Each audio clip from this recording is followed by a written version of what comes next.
আজকে যে রেসিপিটা আপনাদের সাথে শেয়ার করতে যাচ্ছি, আমি জানি প্রায় ৯৯% মানুষই এই রেসিপি সম্পর্কে জানে না, আর এটা স্বাদ সম্পর্কে তো জানেই না। আসসালামু আলাইকুম এভরিওয়ান। প্রথমেই আমি বাটিতে 3 কাপ পরিমাণ চালের গুঁড়ি নিয়ে নিচ্ছি, আর 2 টেবিল চামচ চিনি দিয়ে দিচ্ছি। আসলে মিষ্টিটা আপনাদের পছন্দের উপরে ব্যালেন্স করে দিবেন। স্বাদ মতো একটু লবণ আর নারকেল কোড়ানো দিলাম। আসলে যে কোনো পিঠায় আপনার নারকেল কোড়ানোটা না দিলে আমার কাছে মনে হয় পিঠার স্বাদটা তেমন আসে না। আর এখন এই যে দুধ নিয়ে আমি সেই গুঁড়িটাকে হাত দিয়ে ভালো করে একটু মথে নিচ্ছি।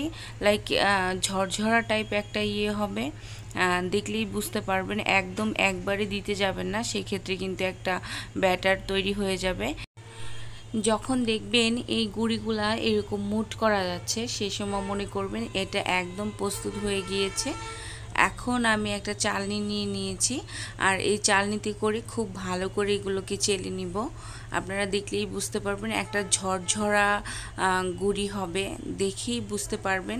এটা কিন্তু অবশ্যই চেলে নিতে হবে। আর এখানে আমি 4টা বাটি নিয়ে নিয়েছি, আর একটু ঘি বা তেল যেটাই ব্রাশ করেন করে নেবেন। আমি এখানে একটু ঘি মেখে নিয়েছিলাম যাতে পিঠাটা ইজিলি এই বাটি থেকে তোলা যায়। আর এই যে দেখতে পাচ্ছেন আমি কিন্তু আলতো হাতে চেপে চেপে দিচ্ছি, খুব বেশি চাপাচাপি করবেন না, তাহলে কিন্তু এই যে গুড়ির যে একটা ঝরঝরা নিচ থাকে এটা নষ্ট হয়ে যাবে। এই যে আস্তে আস্তে করে দিলেই হয়ে যাবে, জাস্ট একটু প্রেস করে দিলেই হবে, অত চাপাচাপি করার দরকার নাই। একে একে আমি সব বাটিগুলো প্রস্তুত করে নিয়েছি। অন্যদিকে একটা পাতিলে আমি পানি বসিয়ে দিয়েছিলাম, আর তাতে কিন্তু বলক চলে এসেছে। এখন তার উপরে একটা স্ট্যান্ড দিয়ে আমি এই যে স্টিম করে নিব। আপনারা চাইলে কিন্তু এই কাজটা রাইস কুকারে করতে পারেন বা অন্যভাবেও করতে পারেন। আর হ্যাঁ, আমার একটু গুঁড়ি বেঁচে গিয়েছিল, এজন্য আমি অন্য একটা বাটিতে দিয়ে সেটাকে স্টিম করে নিলাম। লাইক 5টা হয়েছে। আর এই যে আপনাদেরকে একটু দেখিয়ে দিচ্ছি, ওঠানোর আগে হাত দিয়ে একটু চেক করে নিতে হবে। অন্যদিকে আমি একটা পাতিলে গুড় দিয়ে দিয়েছি, আর এর ভিতরে একটু পানি দিয়ে গুড়টাকে একদম মেল্ট করে নিব, লিকুইড আর কি করে নিব। আমরা যেরকম সুগার সিরাপ বানাই ঠিক সেরকমভাবেই গুড়ের সিরাপটাও বানিয়ে নিব। এখন এই যে দেখতে পাচ্ছেন আমার কিন্তু গুড়টা একদম প্রস্তুত হয়ে গিয়েছে। এখন এটাকে আমি সাইডে রেখে অন্য একটা কড়াইতে আমি দুধ বসিয়ে দিয়েছি, আর এই দুধটা কিন্তু আগে থেকেই জাল করে নিয়েছিলাম আমি। আর এই দুধের ভিতরে এখন আমি অ্যাড করে দিব কর্নফ্লাওয়ার। এটা আমি আগে থেকে একটু গুলিয়ে নিয়েছি, না হলে দলা বেঁধে যাবে, এদিকে একটু খেয়াল রাখবেন। আর এই কর্নফ্লাওয়ারটা দিয়ে কিন্তু খুব ভালো করে নাড়তে হবে, না হলে দলা বেঁধে যাবে। আর ওই যে আমি যে গুড়ের সিরাপটা তৈরি করে রেখেছি ওটা এখন আমি এর ভিতরে অ্যাড করে দিচ্ছি আমার প্রয়োজন অনুযায়ী। যেহেতু আমি 5টা পিঠা বানাবো, সেক্ষেত্রে খুব বেশি দরকার নাই। আপনারা চাইলে কমিয়ে বাড়িয়ে যার যতটুকু প্রয়োজন সেরকম অনুযায়ী করে নেবেন। এই তো এখন নাড়তে নাড়তে দেখতে পারবেন এটার ঘনত্বটা কেমন, একদম ঘন হয়ে যাবে, তখনই বুঝতে পারবেন এটা প্রপারলি হয়ে গিয়েছে।